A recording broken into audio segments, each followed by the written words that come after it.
عید کے سلسلے میں ریاست تلنگانہ کی عوام کو یہ بات بتانا ضروری سمجھتا ہوں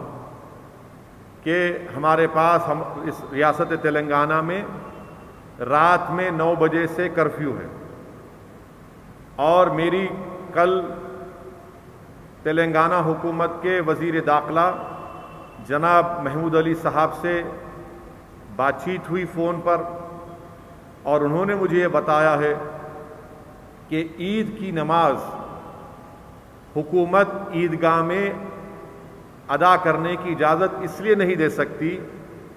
کیونکہ کورٹس کا فیصلہ ہے، کورٹ کی ہدایتیں ہیں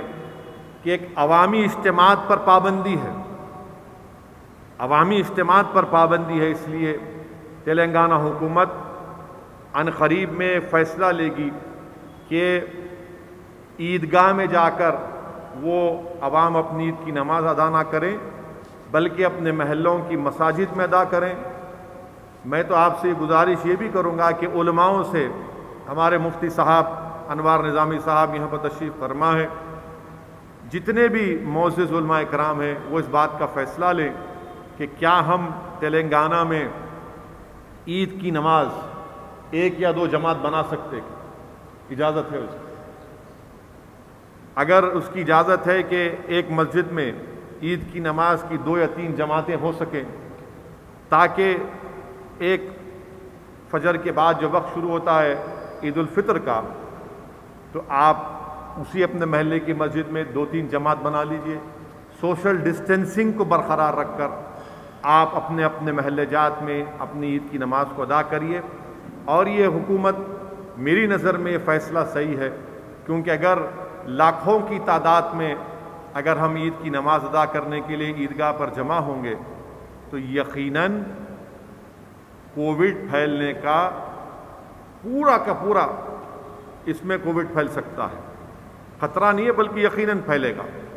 تو اسی لیے میری آپ سے گزارش ہے کہ حکومت کی طرف سے جب یہ فیصلے کا اعلان ہوگا تو علماء کرام سے میری گزارش ہے کہ وہ اس بات کا فیصلہ کریں کہ کیا مساجد میں محلوں کی عید کی نماز 2 یا 3 جماعتیں اگر ہو سکتی ہیں تو علماء اس کا فیصلہ لیں۔ مگر عوام سے میری یہ اپیل ہے کہ عید کی نمازیں میں مسجد کو جائیں، سوشل ڈسٹینسنگ کو برقرار رکھیں، اپنے چہرے پر ماسک لگائیے، خدا کے لیے ماسک لگائیے، اور یہ گلے ملنے کا کام مت کریے۔ گلے ملیں گے پیارے تو کووڈ گلے مل لیں گا آپ سے آ کے، تو کووڈ سے گلے ملنا نہیں ہے، کووڈ کو دور رکھنا ہے، کورونا کو دور رکھنا ہے۔ اگر آپ بغل گیر ہوں گے تو نہیں معلوم کہ غیر ضروری آپ میں اگر وائرس ہوگا تو ایک صحت مند کو لگ جائے گا، ایک صحت مند کو لگ جائے گا۔ اسی لیے دور سے زبان سے ماسک پہن کر عید کی مبارکباد دیجیے، اور کوئی ضروری نہیں ہے کہ گھر کو جا کے ملنا، نہیں اماں کو ملنا ہے۔ یاد رکھو اماں کو جا کے لپٹیں گے، خدا نخواستہ اماں کو انفیکشن ہو گیا تو ضعیف لوگ اس وائرس کی شدت کو برداشت نہیں کر پا رہے ہیں، اور زیادہ تر ضعیف ہمارے ماں باپ میں، ہمارے بزرگوں میں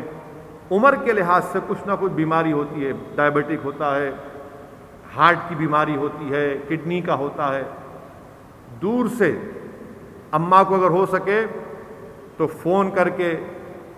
سیل فون ہے، اسمارٹ فون ہے، ویڈیو کال کرو اماں کو، والد کو، اگر ساتھ رہتے تو بھی ضروری نہیں ہے کہ جا کے